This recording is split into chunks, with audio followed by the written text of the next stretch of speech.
Camera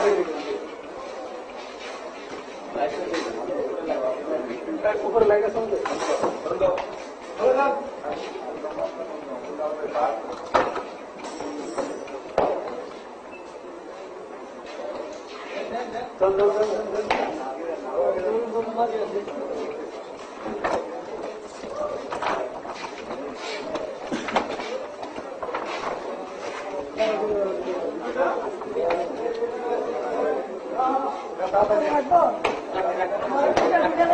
আল্লাহ করে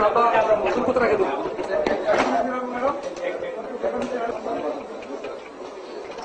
আচ্ছা এখন ভিতরে রাখে দেন ভিতরে রাখেন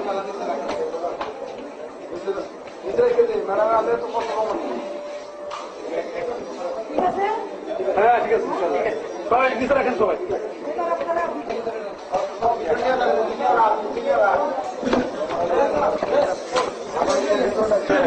নিয়ে যাও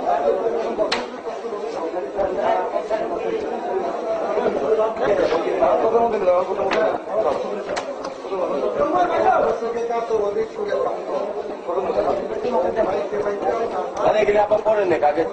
আর সুবিধা হবে না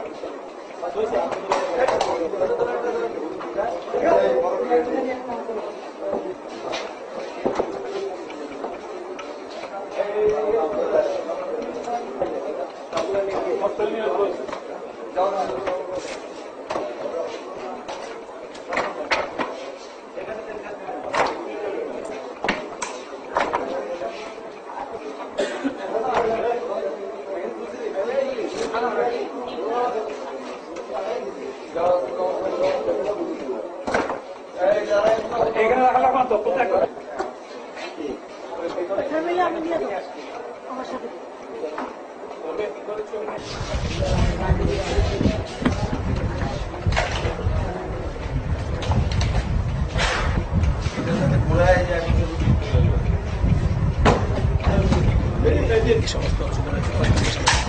বিডিআর বাহিনীর সদস্যরা আমাদের মাননীয় প্রধানমন্ত্রী ওনাদেরকে আশ্বাস দিয়েছেন, ওনাদেরকে সাধারণ ক্ষমা ঘোষণা করেছেন এবং তার পরিপ্রেক্ষিতে বলেছেন যে এই বিডিআর সদস্যরা যারা আছেন তারা আমাদেরই সন্তান। আমিও তাদেরকে বলছি যে তোমরা আমার সন্তানের মতো মাননীয় প্রধানমন্ত্রীর কাছে আমাকে পাঠিয়েছেন, তোমাদের কাছে যে অস্ত্র আজকে আমার কাছে তোমাদের জমা দিতে হবে। সেই মাননীয় প্রধানমন্ত্রীর সেই কথার উপরে তারা বিশ্বাস স্থাপন করে এবং আমার কথার উপর বিশ্বাস স্থাপন করে আমার সাথে আছেন মাননীয় আইন প্রতিমন্ত্রী অ্যাডভোকেট কামরুল ইসলাম, আমাদের পুলিশের আইজিপি সাহেব মোহাম্মদ সাহেব আছেন। এখন আমাদের সামনেই আমার সদস্য বিডিআর এর সদস্যরা আমাদের সামনেই আপনারা দেখছেন যে আমাদের কাছে এই অস্ত্রগুলো জমা রাখছেন এবং এই এলাকায় বিভিন্ন অস্ত্রাগার আছে। এই আমাদের এই সদস্য ভাইয়েরা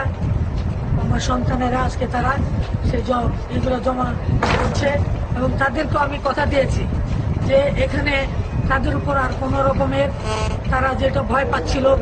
যে সেনাবাহিনীর তাদের উপর আক্রমণ হতে পারে, আমি তাদের কথা দিয়েছি যে সেনাবাহিনীর কোনো রকমের আক্রমণ তোমাদের উপর হবে না। তার জন্য আমি তোমাদের মায়ের মতো তোমাদের মা হিসেবে আমি দায়িত্ব নিলাম। কাজে আজকে দেশবাসীর কাছে আমি শুধু বলতে চাই যে আজকে আপনারা দেখেছেন আজকে সকাল থেকে এই বিডিআর পিলখানায় যে একটা অস্বাভাবিক পরিস্থিতি যেটা সৃষ্টি হয়েছিল এবং আমাদের মাননীয় প্রধানমন্ত্রীর হস্তক্ষেপে তিনি এই আমাদের কিন্তু অনেকে কথা বলেছেন